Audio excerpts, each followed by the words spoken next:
All right, let's get started then. Let's start with just a quick round in the room here, so everybody here knows who's here, and then also the people online can hear who you are. John Beatty, City of Morgan Hill. Matthew Jew, City of Catholic. Michael Fasadi, City of Vidas. Wilson San Jose, VMT. Garcia, City of Sanibel. Steve Graves, City of San Jose. David Kobayashi, VTA. Lillian Singh, City of Singapore. Aurelie Ramancha, VTA. Rob Swart with VTA. All right, and I'm Ramses Madhu from the City of San Jose. All right, well, thanks everybody for joining us online and in person for this. We're really excited that this is happening at the CMP level with VTA leading. This effort took us a lot of work, and we don't think it will come to full fruition and value until we all kind of get there together, right?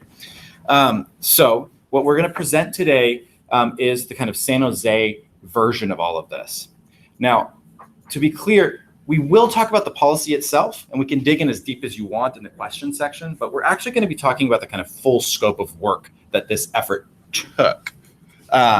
Because there's actually quite a lot around the policy that we had to do to get there. So that's really the purpose of today. But of course, we'll go as deep as you want in the question period into the policy, and we will be talking about the policy itself as well. But just want to kind of tell you, it's a broader kind of topic. And I think it will be very helpful for everybody in this room. All right, agenda. All right, we're going to start off kind of where did San Jose start on all of this, right? Because it actually really matters what your development policy looks like today, how the various elements of development policy and transportation policy kind of weave into the rest of your city. It can be quite difficult. And one of the hardest things for us in San Jose was to kind of unwind and unweave things and then reweave them back together with the new policy. Talk a little bit about the partners. And then the bulk of the presentation will be in this actions. What did we actually do in the city to get this done? After that, we're going to talk about next steps, things we're working on now and things we expect to be working on over the next few years to kind of the long tail of this policy. And you'll see what I'm talking about as we get there.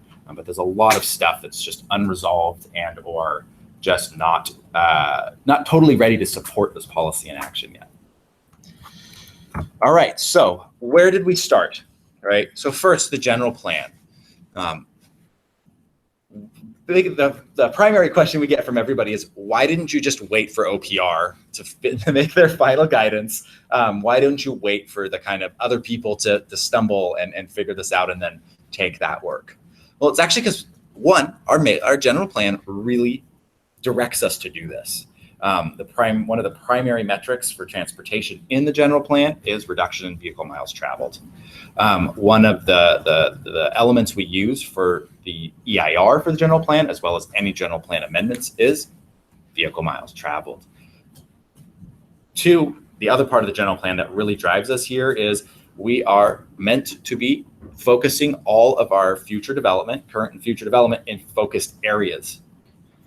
The old way of doing things, the LOS way, was in effect causing the things that we want to do in the city to be more expensive and not line up with our general policies of a less auto-centric city. We were just getting trapped in having to solve that problem instead of this new problem, which is supporting these more dense, more urbanized landforms. We're pretty much saying, pay for this auto network that we're actually trying to get away from, and don't put money into the transit, bike and pedestrian networks at the scale that will actually make it work, right? So we wanted to focus our efforts on what we wanted, right? Adage there is measure what you want, right? Or measure what you care about. All right, two, we had the transportation impact policy, 5-3. This was the policy that led our work. Karen Mack has just entered the room. She's been pretty much the institutional body of all of this, but has been a great help in making this all happen. But right, so 5-3 was there, right? And that was focused on LOS, but did have a lot of other elements to it. Some unique to San Jose, and a good portion of it CMP, direct performance of CMP. We did have our TIA handbook, right? This was the handbook that kind of guided consultants and developers, but mostly consultants, through the process that we expected. And another thing to really highlight here, San Jose, as I think most of you around this table and online, used CEQA as a huge lever in getting what we wanted transportation-wise out of development, right? We used the big stick of we can just significantly hold you up, or the public can, through the CEQA process to get what we wanted. This is a really important thing to bring up because the way that CEQA works now under this new rule doesn't do that as much for some of the things we care about, right? Because when you move from LOS and you have that immediate location that you're worried about or you're studying, you can really say, please do these things around that intersection. Now that's going away under CEQA, and it says now study vehicle miles traveled, meaning how much travel is happening throughout the region in relation to this, right? The scope of your study and the mitigations that relate to it are supposed to be the same under kind of general CEQA guidelines, right? And so it's really this, the state is forcing us to say, CEQA cares about regional issues, and what you care about as a city, you need to go put that under another legal pillar, right? And for those of you who are policy wonks, it's the police power, right? You really have to use the city's police power to do a lot of this. And there's, of course, the CMP, which is another lever to still get LOS stuff for now. We'll see what happens the next few legislative cycles. But the CMP is one of the binding kind of elements for all of us to talk together and work together to make sure our region works together. It has a lot of rules and reporting requirements within the development process that we've had to kind of really talk a lot with Rob and everybody to get a good sense of what's going on and how to change that. All of these things are listed partly because in one fashion or another, they have changed in a significant way through this process. All right, city partners. I put this slide up mostly to say, look, this is really complicated.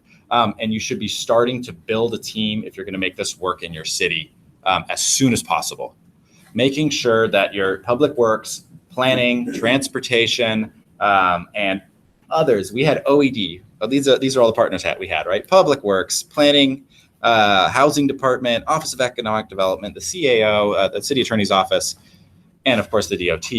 We all had to sit at the table and talk through a lot of these issues, right? You start changing how development processes work, every department in that list, and maybe then some, care about how this is going to play out. And so depending on how your city's structured, this is a list that you really should be starting to compile. And if you're going to be the project manager for this or help kind of shepherd this through, I would highly suggest starting to make those contacts in the city and just start talking about it, because it took us 1.5 years of really concerted work to make this happen. We hope that we've cut the weeds for you as much as possible, but that doesn't take away the complexity of needing to weave it into all the departments. All right, moving on to kind of the real bulk of this presentation, right? There are, in effect, 6 actions that the city did to get to making this work, right? First one is a whole bunch of general plan text amendments. We're going to go there's a slide on each of these, kind of digging into these. Right, so general plan text amendments, the policy itself, as well as augmentation to the former policy to help us kind of bridge from one policy to the other. Adoption of infill opportunity zones, which is a pretty deep rabbit hole, but one that helps us a lot. And then we got the city council told us to keep working on this in a kind of phase 2 fashion. We'll talk about what that really looks like as we get into there. And then those 4 things were what happened with council. Those are the 4 things we took to council, the 4 actions they actually took. 2 major elements of staff work after that. We've built a VMT estimation tool, which is currently or is already available on our project website in the city. We feel very proud of it, actually. It's a really good piece of work and really helps The other big question we always get, why'd you go before the OPR? The second big question we keep getting is this actually going to work? You know, the whole thing of, hey, TOD isn't real and all that kind of stuff, right? This is a big question from other cities as well as the public. It's a totally fine, perfectly natural and normal question, but this is where we're going, right? So what we did is we scoured the available research and built a tool out of that. And we'll talk a little bit about how we built that and kind of the rigor that went into that and some other elements there. Last part is our transportation analysis guidelines. We had hoped to publish them this morning, but we'll wait till next week. We have a few more edits we're kind of going through, but it's really close. And before I go into any further of this, please, everybody in this room, steal as much as you want from us and ask us questions here and outside. You know, we kind of jumped first. We hope we've helped. Please feel no qualms about taking. All right, general plan text amendments. And kind of three major general plan text amendment areas. There's about 10 pages of actual change that happened to make this all happen. One, just documenting that this happened in the way that all major planning and policy changes are documented in the general plan. We put it into the history section. This is the least important part of this. The second one is we have used the general plan as a legal backstop to our transportation development policy. We in effect had a kind of miniature version or a highlighted version of our transportation development policy in our general plan. So we used it when developers said, hey, I don't really want to do this. I don't really want to do that. Well, it says it in the general plan, and that just gives it a lot of legal standing, right? So we actually had to unwind that because it was all LOS based, right? Things like, well, the city expects the LOS level to be D or better, right? We needed to unwind that. Now that's still in our guidelines, but it is no longer this stamped city policy as to how we're doing that. The second step there is, well, we then had to kind of reassert or create the legal standing for the new policy, right? So we kind of summarize the new policy in the general plan, which is called Council Policy 5-1. This new policy now has a lot of support in the general plan and ties in well, weaves in well with all of that. All right. Okay. So let's dig into the big piece here, right? This is the policy itself. I apologize for the very wordy slides. I figure these slides will probably be passed around a little bit. So I figured, you know, you use them as a reference if you like. All right. So what does this policy actually do? Well, one, it shifts our CEQA thresholds from LOS to VMT, right? Everybody knows that, right? Okay. So what does that mean, right? Well, first, it introduced the idea of screening criteria at a much larger level than used before. And this is all directly from OPR, right? So what this does is it in effect says, if your project and the area your project is within meet certain criteria, you're good. You've done a VMT analysis to show that that's the case. You've met these criteria. A more detailed analysis is not needed, right? This is an exemption in easy and common parlance, right? But there's some legal differences between what an actual exemption is versus a screening criteria. So that's the word. That's the language that's used by OPR, and we have adopted it. After that, projects that don't meet that screening criteria will need to analyze and mitigate their VMT based on the rules that we've set forth, right? And we'll go a little bit more into that, of course, in the next couple slides. A really important point from San Jose to the rest of you is we have a good neighbor clause here, meaning if we have impacts in your jurisdiction, your rules stand until you change them or the state says they no longer work, right? So right now that looks like January 1st, 2020. We might want to make sure you know that. So we've made our decision inside our city. We will make a decision as a county, it sounds like, and kind of everybody will start picking that up in time. So trying to continue to build goodwill through that. Right. So the third part of the policy really is under the CEQA element that we've set up a very clear process for projects that can't actually mitigate their VMT, And there actually are quite a lot of area in the city where that is the case, where a project that comes in that's of a significant size won't be able to. But at the same time, we don't expect it to happen very much because most of those areas of the city are just low-lying suburbs, and our general plan actually says leave them alone. Right? Again, we are trying to condense most of our development in very particular areas of the city, and that's where the transit is and all of that kind of stuff. We'll talk through that a little bit. Okay, so we did that CEQA change. We changed the basic metric and then all the kind of stuff around that to make that operational. We also introduced the term local transportation analysis and developed that out. For you guys, this mostly means something like a transportation operations analysis, right? It's site circulation, it's frontage analysis, but it's a little bigger now because we have kept a version of LOS outside of CEQA in this portion of the policy.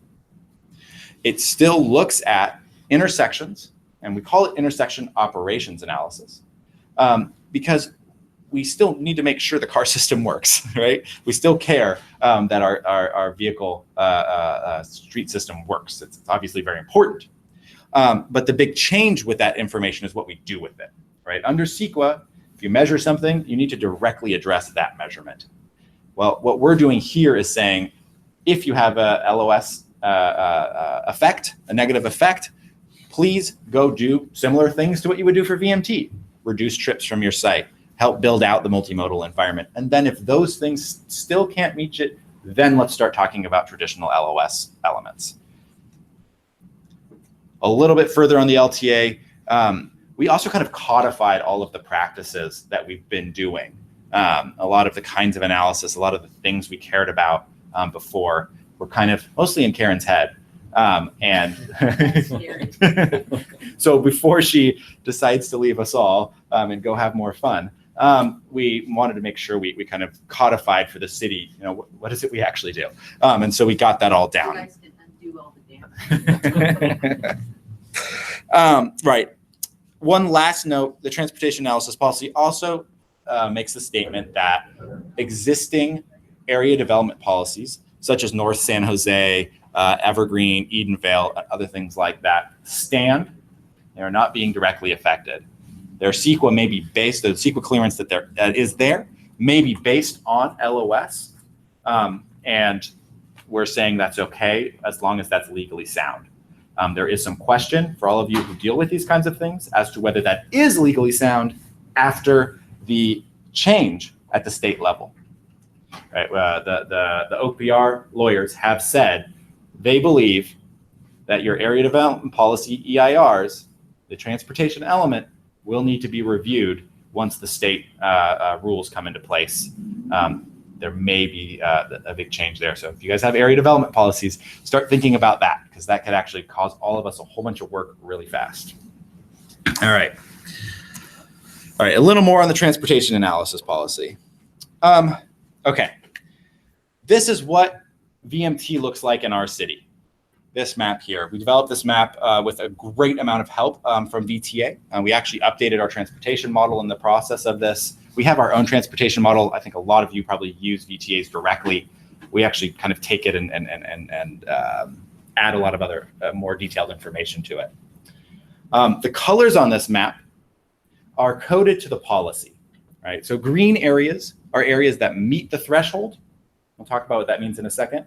The yellow and orange areas are the areas where we are, through the best research available, believe mitigation is possible. And the kind of salmon-y pinky areas are areas in which it's not possible. The best research out there shows you cannot lower the VMT enough in projects under basic kind of actions to lower the VMT to the threshold level. Okay, so on the left side of the screen, it's residential, right? So this is a map for the residential VMT in a city. Our existing baseline is 11.9, and the threshold, that what the projects need to meet, is 10.1. What does that mean, all right? It means that a somewhat basic version of what a commute looks like, or a single person's use of transportation in a vehicle from a house, is roughly 12 miles a day. Now, this also includes the granny who never leaves the house, as well as the all of us who have to drive most days, or hopefully walk or bike. Right. These maps are one of the primary kind of discussion, understanding, kind of digging in points for understanding how this all works and kind of getting everybody on board. We iterated through this so many times. Did you want to say something? Yeah, this is Rob. For the purpose of the folks on the phone too, I wanted to just point out that in coming weeks, VTA is going to take a shot at developing maps just like this for all of the jurisdictions in Santa Clara County, as well as countywide and region-wide, which actually San Jose has done as well. You took a look at the region-wide and the countywide, but we're going to develop maps so that you can all kind of get a look at what your own city looks like, and start to get your fingers dirty a little bit. Thank you, Rob. Yeah, we're really excited for that, right? Because then we can really start. Everyone's got to start thinking about this in terms of like what areas of your city are affected in what ways through this, and then how do you sculpt your version of the policy to make it work for your city and still work within the regional context, right? I think we're all going to have to talk about this a lot. Yeah, one thing about the maps is that was probably the most important tool that was used to communicate to everybody what VMT meant. Yeah. We spent a lot of time producing the maps and presenting them to communities, to the council, to planning commissions, to council members for their own districts, and walking through what does this mean. And I think this was just such a valuable tool to present what VMT really means. Thank you, Karen. For those online, I'm not sure if you could hear Karen. She's on the other side of the room.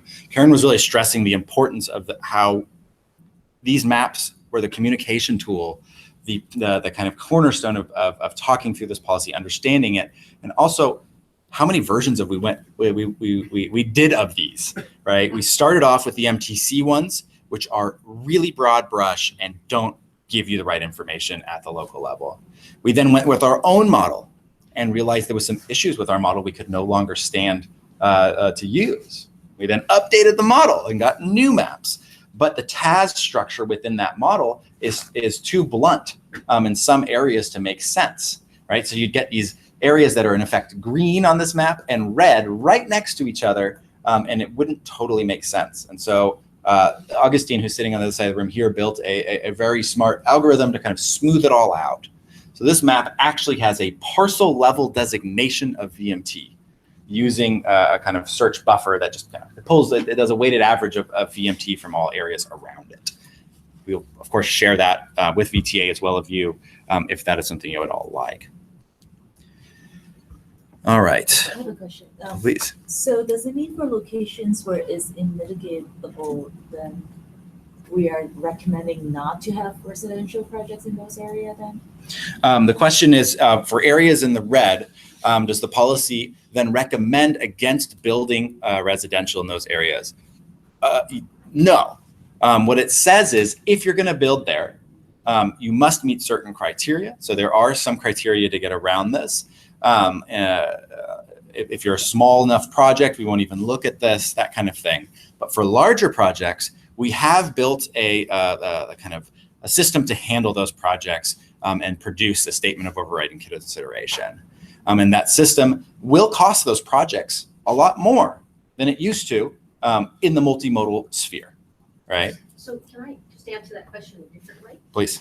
So you have to merge your general plan with your heat map, your road map. And we tried to create a policy that met the general plan growth. And sometimes there are growth areas that aren't necessarily in good transit areas. So we had to write a policy that would facilitate the land use goals in the general plan. And I think you too, in your own city, would do the same. You have general plan goals that have other goals besides a VMT, then you just have to craft your VMT policy to meet the other general plan goals. Karen. For those online, Karen was stressing a very important point, which is our policy, as probably yours will do this too. We really had to work to make sure the policy met with the guidance and the direction and all the policies of the general plan, right? And so we have a lot of areas that actually are, well, a few areas that actually are growth, are planned growth areas that actually are in the red area, right? And so that's where we got some of the rules around what an overriding consideration would look like, right? And where that can happen. You can't get them everywhere. You can only get them for residential, at least within planned growth areas, unless you're 100% affordable. All right. The other big map, of course, is employment, right? There are two different metrics that are really used here, right? It's VMT per capita, that's residential, and then VMT per employee, and these are for employment projects. Here, the baseline is 14.4. That's a regional baseline. That's for the whole 9-county Bay Area. And then the threshold is 15% below that. I didn't mention the residential one in San Jose is a city-based, is a city baseline, not a regional baseline. And I'll talk about that in a minute in another slide, or a little more in depth there. When you see, and maybe some of you have seen our regional maps, when you see these regional maps, you really start seeing how this plays out in a larger picture, right? And only some places have great VMT allowance under, or VMT kind of characteristics for employment. Housing is actually quite a bit more forgiving, and I think we all kind of know why, right? That the housing imbalance and the kind of housing crisis shows up in these maps really, really, really well. We need more housing. This rule actually kind of helps that housing be built in places where there's enough transit and all that kind of stuff to support them. Yeah, so that's what these maps look like. Again, these maps are so important to understanding what you're really doing. We actually built out a version of these maps that zoomed in on every single council district, laid out the last 5 years of development, went to each council member and said, look, this is what it looks like. This is how it would have affected your last 5 years of development. It's really a great place to start and really start saying, okay, how do we want to set these thresholds? How do we want to, sculpt the elements of the policy that are that have some give and have some flexibility to really help the city make this as worthwhile as possible. Just, this is my goal with this email, is just to make sure I understand. I'm almost like a third grader here. The areas in green are potentially saying that if a project was located in this area, there's potentially less vehicle miles traveled to get there to and from, compared to the salmon areas, right? Correct. So the question is, does the green areas of the map show this to be the lower VMT areas in the city? And that is exactly the right interpretation. And to be specific, it says the VMT in the green areas by itself already meets the threshold, right? And so the way that the screening criteria that we were talking about earlier work is they say, if you're green in your area and your project meets certain criteria, density, transit supportive, a few other things, you're good. Go, go to start, collect your $200, right? Move on. You will not have to do that detailed VMT analysis. This is a fundamental change in what kinds of projects see deeper CEQA transportation analysis. You could see 20-story towers next to transit stops in green areas have no more CEQA transportation analysis under this idea. All right. Right, one more slide on the policy. I know a lot of you guys will have a lot of questions on the policy, and again, let's dig in as deep as you want once we get through the presentation. But this is the last slide I have on the policy for now. Okay, San Jose special elements, right? The OPR technical guidelines and the OPR, technical guidance, and then the OPR guidelines to the CEQA process are pretty clear, and they're very, very, very good. They give a lot of rails to kind of trying to figure this out. And we used probably 80–90% of what they suggested, except for these things. So this is where San Jose diverges from what's suggested by OPR. One, screening criteria. We are a lot stricter in our screening criteria than OPR suggested. We looked at the map for low VMT, which is one of the screening criteria by itself that OPR suggested. And it covers portions of the city that we just don't, just at face value, we just don't agree are actually low VMT or put another way, they don't actually support a non-auto lifestyle. A very easy example that some of you may know is Saratoga Avenue. The models spit this out as low VMT. It's really hard to buy that, right? It is an auto-centric place with strip malls and burger joints and tons of side curb-cutted driveways and minimal transit. So we said, no, we can't accept that by itself. Another of the screening criteria suggested by OPR is high-quality transit areas. Their definition there was high-quality transit, meaning transit that has headways of 15 minutes during peak, bus or otherwise, and within planned growth areas recognized by the planned area in our area. We just took those and put an and between them and overlapped them, and we used that instead. Stricter, it makes more sense. It kind of lines all the various elements of the policy up and say, if you're a low VMT area and it's possible for you to actually take transit to kind of get around, then we're okay with talking about giving you a pass on that. The other screening criteria major change was local serving retail. Local serving retail in the policy suggested by the OPR says if you have a 50,000 square foot retail site, you should probably give it a pass.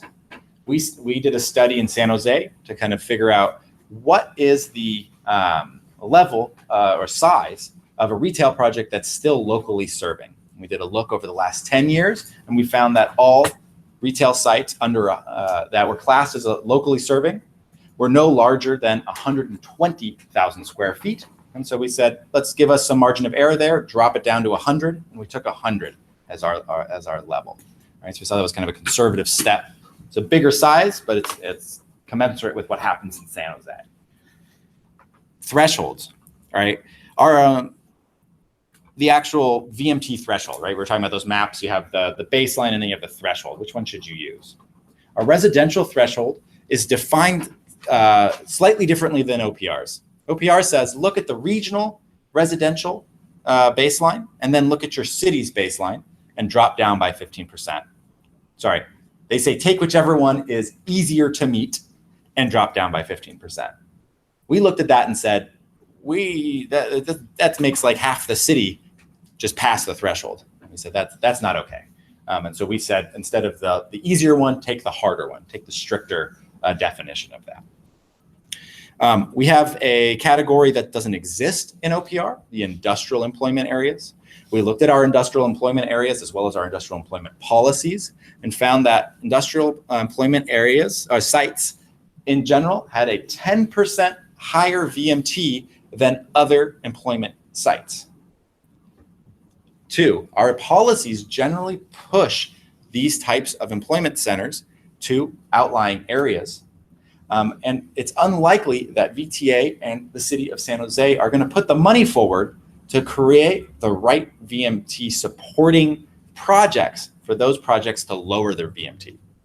So instead of making it almost impossible for these sites to redevelop, we said, give them an easier threshold. So we made them say, you have to meet the regional baseline, which still makes them have to do something, but doesn't make them have to do something that is impossible, right? All right, that was probably a little more confusing than it needed to be, but all right. Transportation projects. So that means for employment, for all the other plugins, then you will use the individual zone or parcel-based threshold, whereas for industrial employment, you just use the regional one. In effect, so this is the map on the screen is the employment map, right? In effect, what we've done is move the colors one step up, right? So for industrial, the yellow and green becomes green. The orange or the orange becomes yellow, and the salmon color in general turns orange, but there's actually more gradation in there, right? Those red areas are actually a huge difference in them. So it kind of moves it out. Okay. And sorry for those online, I didn't repeat the question. The question was, how does that kind of work inside the employment map? Okay. Transportation projects. So transportation projects were one of the biggest changes in OPR's technical advisory draft, the latest technical advisory draft. In 2016, they created a way overly complicated version of how to measure transportation projects for their VMT. And then in the latest draft that they just put out at the end of 2017, they said, you might want to use that, or you can still use LOS. We've come out on record at the actual hearing at the National Resources Agency, who will make the final rules on this, that we highly disagree with that. We think transportation projects should be measured under VMT, and a proper system should be found for that. Roadways are the very, quote unquote, vehicle for induced VMT, right? They're the very thing that causes, or one of the main elements in kind of keeping VMT where it is. And so we really believe that that shouldn't be that way. So we put our policy where our mouth is and said, our policy is that there will be no, that you will measure transportation projects in relationship to the regional transportation plan, in our case, of course, Plan Bay Area.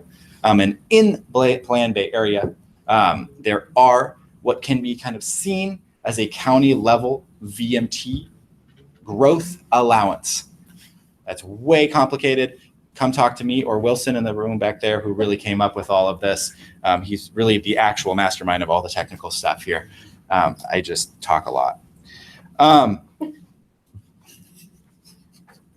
right.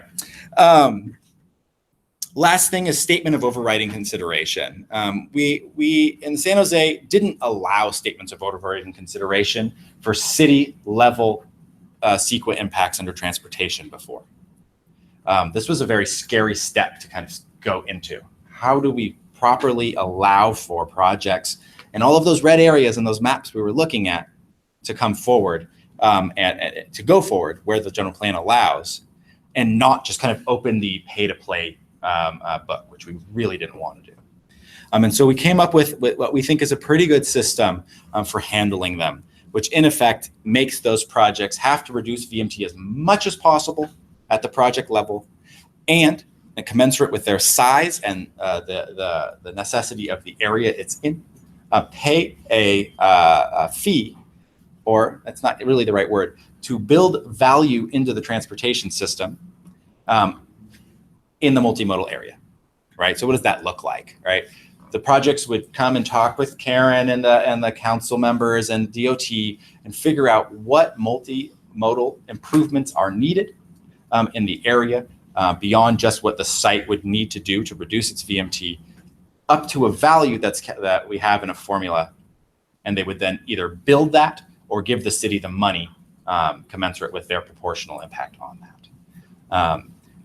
Again, lots of complications there. We can dig as far as we can. The main point is we've really given a firm structure to what overriding considerations would look like in the transportation realm for CEQA. All right.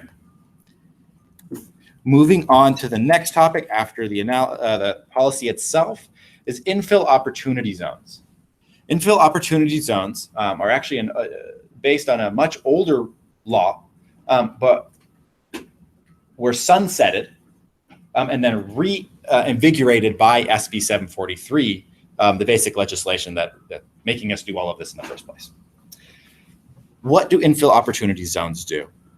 And the basic, the important point of infill opportunity zones is the CMP facilities within infill opportunity zones can be removed from level of service reporting and analysis under the CMP program, right? So this makes a lot of sense in a place like San Jose, where we have urbanizing areas, where we're very explicitly trying to move away from LOS as a major impact analysis.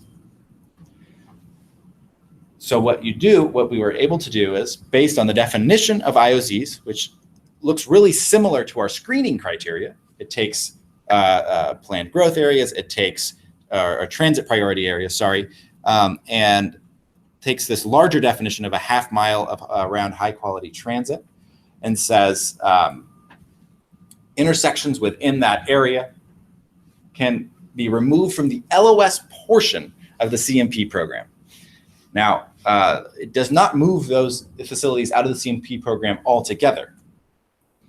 But to look at them from the CMP lens now lines up with what we want to do, which is look at them from the multimodal lens, right? And there's a lot of interesting questions here as to how that lines up with VTA's budget for projects, how that lines up with what does it really mean to exist in the CMP program for those facilities after this happens. And we're still kind of working those out. But what this has allowed us to do is remove some intersections that would continuously hit triggers in the CMP program under the LOS rule out, and align this whole VMT SB 743 thing up with the CMP program just a bit more. There's still conflict there, and that we can have a very long conversation about that. Me and Rob have had many. And VTA was great in bringing this to our attention and helping us think through this and making it mostly make sense. And if I could just briefly add, we've mentioned this before, I think, in the context of kind of the ad hoc working groups that we're doing, we've started around the county, but we certainly encourage any agency around the county that would qualify for these. So basically, if you have congestion management program intersections that fall in these areas, basically close to a rail station, close to, I think it's called a high quality transit stop. A stop along a high quality transit corridor, which is basically a bus corridor with 15-minute or better frequency. If you have CMP intersections in those areas, you may want to seriously consider this, and certainly talk with VTA, if you're thinking of doing this. Also, you can talk with San Jose about their experience. All right. One last interesting or important point about IOZs: your city council can adopt these with no further, VTA doesn't need to take an action, MTC doesn't need to do anything, well, sort of, but that's a technical thing. Your council has sole discretion into making these. All right, so the last council action of the 4 different steps there is setting up a second phase here. And there's really two elements here. One, we're kind of diving off the cliff with what we think is a viable glider, but we'll see. We think we did a pretty good job, and we spent a lot of time developing what we believe is a strong policy, but we're not arrogant enough to think that we got it all right. So we built into the very adoption of the policy the requirement for us to make it better. We're going to refine this. One of the most important parts of that is going to be the discussion we're all having, right? We've set it up so that as the VTA process lines up and finishes, and everybody around us starts saying, this is what we mean by this, and that's at odds with what we mean, we're going to have to revise, right? And kind of figure out what that means for our policy. Then we're just going to have to look at our own experience, right? What did we make too strict? What would we make too loose? Are there loopholes that people are somehow figured out really fast? And figure all those things out and plug any holes and readjust depending on what we learn over the next few years. The exact timing of this part of the work will be based on what happens partially within our group here and what we do at the county level, and then as enough information is gathered within our own city. The other part of this phase 2 is kind of a further research, further development policy look, right? And that is, we at DOT, Public Works, and other departments are supposed to go look at what other transportation-related development policies should be altered to help meet up with the general plan goals.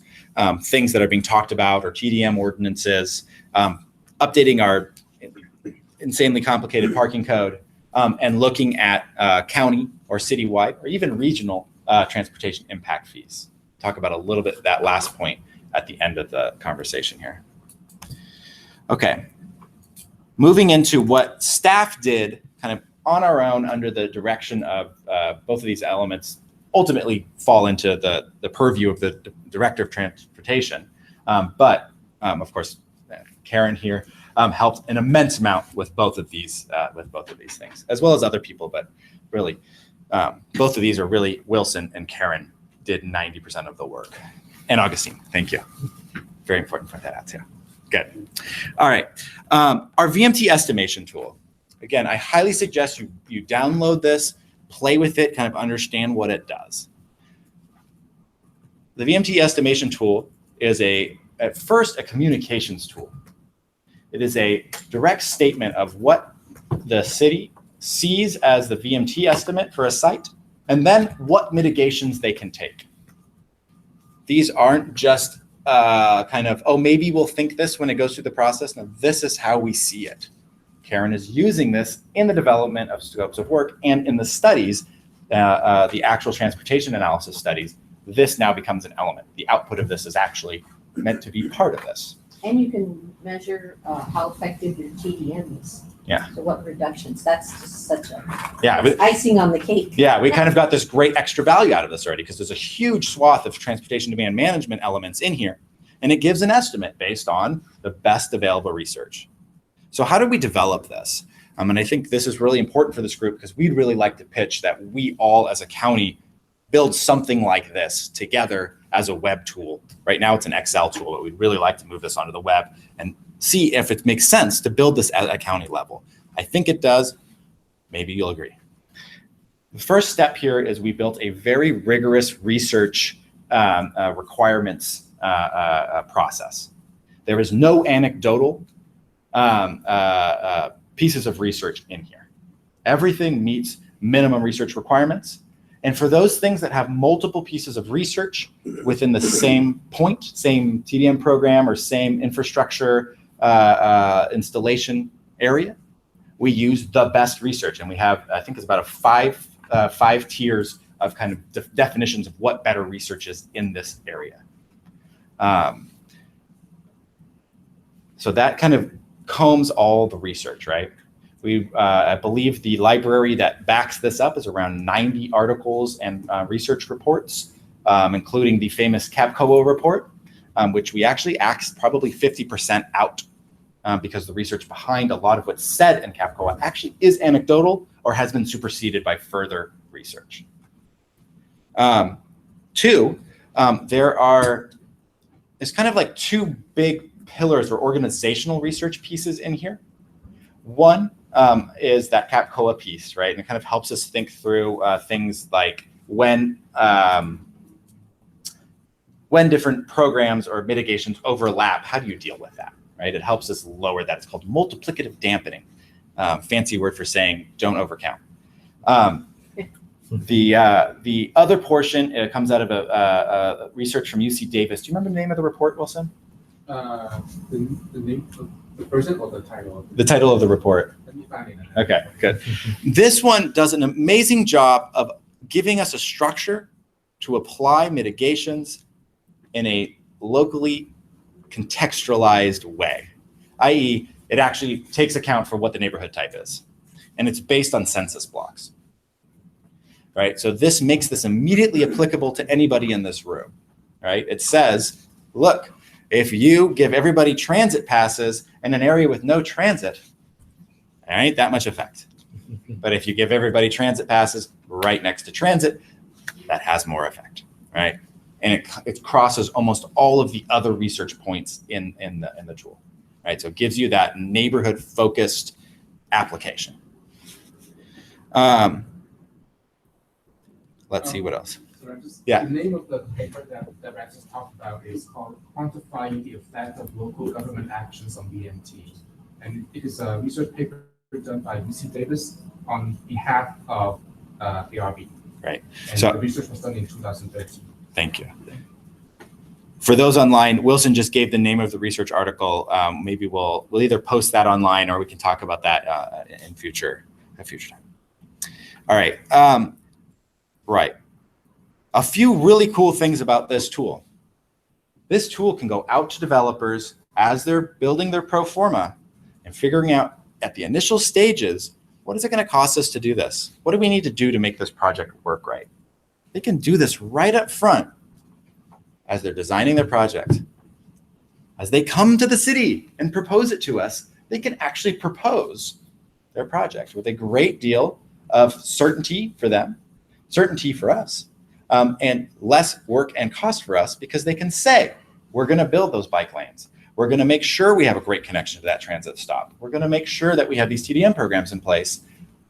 And they become a a mitigated neg deck instead of a full-blown EIR because they were being smart. And we're hoping they'll take that opportunity up. Lastly, this is currently based on the best available research. We expect to update this every year or two-ish, depending on how much bandwidth we have and who actually ends up running this, with new available research. We expect in the next year to 5 years, an immense amount of research will be done around this topic because of what's happening. We're actually trying to help spearhead that, and we'll talk about that at the end of the presentation. I was mentioning that MTC article about them doing the transit studies. That Yes. they commissioned millions of dollars to do this work, and we should look it up to see. For sure, yeah. Because I think it's really focused on how to get people out of their cars. Perfect. Yeah. Yeah. So there's MTC doing research, Caltrans is doing research, we're doing research. Lots of entities are trying to get this done. All right. Last thing we had to do is the transportation analysis guidelines. We're inches from the finish line on this one. And as most of you probably know, this is the technical guidance on transportation analysis for development, transportation, and general plan amendments. And actually those last two are sort of new in terms of actually being defined and published for the city of San Jose. It defines, of course, all of the CEQA elements as well as the local transportation elements and other types of projects, transportation and general plan amendments. And it also gives the template that consultants are supposed to use when they do transportation analysis documents, right? Table of contents, some boilerplate language around certain things and all of that. We hope to have this out. I'm hoping by next week. We're kind of in the Wilson was working on it as I ran up here today. We're right at the last steps here, and we hope you all look at it. For those who are really the project managers for this, the policy is useful. This will be that much more useful, right? It's really thinking through how does this hit the ground? What does it mean to talk a project through all of this? So that'll come out next. All right, last slide. Do you want to say something? No. Okay. Wilson? Okay. All right. Next steps. Okay. So the next steps for the city and all of this are the VTA process here. You know, we're really happy this is happening. We think it's necessary to make this make sense. We're really appreciative of Rob throughout our process already, and just being a partner in all of this is quite exciting for us. Now, if I could make a quick announcement now, it's we didn't actually get a chance to put this into the slides because it is hot off the presses today, but VTA did just launch our own little website for kind of the level of service to VMT transition, and the web link is pretty easy. We'll, probably in a next week or two, we'll send this out to the whole list, but for those of you who might want to take a note, it's just www.vta.org/LOS-VMT. So that is live today. It doesn't have everything, but this is intended to be kind of for external as well as agency staff. So we'll continue to share more draft materials through emails and so forth. But check it out, and of course, San Jose has a really good page up, the sanjoseca.gov/VMT. And I'm going to post this slideshow to the YouTube page where this is all broadcasting, and I'll put that link in there before I post it. Second one, actually, which I forgot to put on here, really is implementation. Writing policy is fun, and you get to talk with everybody, and you get to throw fancy language around, and you get to go to council, and then you actually got to do it. And we have a bi-weekly meeting of those who are doing this. We have daily emails, mostly between Wilson and Karen and Christy, trying to figure out what we said and what it actually means, right? That's an incredibly important part. After that is research and development. One of the things we realized in developing this policy and the mitigation tool, that VMT estimation tool, is there's a significant lack in knowledge on certain kinds of mitigations. There is scant evidence to relate how much bicycle lane equals so much VMT reduction. There's scant evidence as to how much transit improvement, whatever that means, relates back to VMT reduction at the project level. This is not good. There's a great deal of research around TDM, which is kind of good.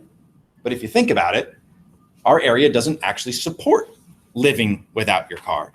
And so if we just try to push people into, through monetary means, living without your car, there's a very hard and not very far away limit. It only has so much effect if there isn't bike lanes, more transit, better pedestrian ways, right? So we really are pushing for, and we're Or involved. good land use. Or good land use, and that's, yes, thank you. Right, so, And yeah, and. So we're in the we're part of this big cities coalition called Cacti, where we're helping develop with Caltrans a research program, and we're on a board there. We're working with Minnesota Transportation Institute here in the city to get some more research going. We are trying to push every kind of button we can to kind of get that research going, because it worries us, right? TDM is great, but really what we need to do is change our cities to some degree, and we need the research to back up those actions. All right, phase 2, kind of already talked about that, refining the policy and figuring out what other transportation development related policies we can affect. And then TIFs, and I'm gonna leave on this note. Transportation impact fees are a really great way to make things smoother through the development process. Give certainty to both the city as well as developers what they are going to pay and what they're going to get. But they also help us potentially bind together. As I said this earlier, the rule here that's changed is that what transportation under CEQA means, or what it's looking at, is regional in its importance. And there's already a lot of pressure coming down from the state for us to start making mitigations that are regional in impact. There's in fact a state-funded research program and development program specifically saying, hey everybody, can you start pitching regionally impactful VMT reducing projects out there so we can start talking about this. San Jose will likely be hosting the Bay Area discussion around that. This rule makes us all have to work together that much more. And this may be the vehicle to do that. I know it's been tried in the past, but it seems to me that the legal binding and the legal standing for what this is and how to make it work, the transportation impact fee at a larger level, is now in front of us. you're talking about a regional impact. Thank you. Okay. Yes. To be clear. Yes, I am. Outside of that, we are of course in San Jose looking at potentially a San Jose-based TIF program based on these rules. TIFs make things simpler after they're completed in terms of kind of moving development through the process and knowing what you're going to get out of it and what you're doing with that money, right? But they can also harm you by stitching you into certain things people thought were great 10 years ago. All right. So that concludes the presentation. From here on out, Vegas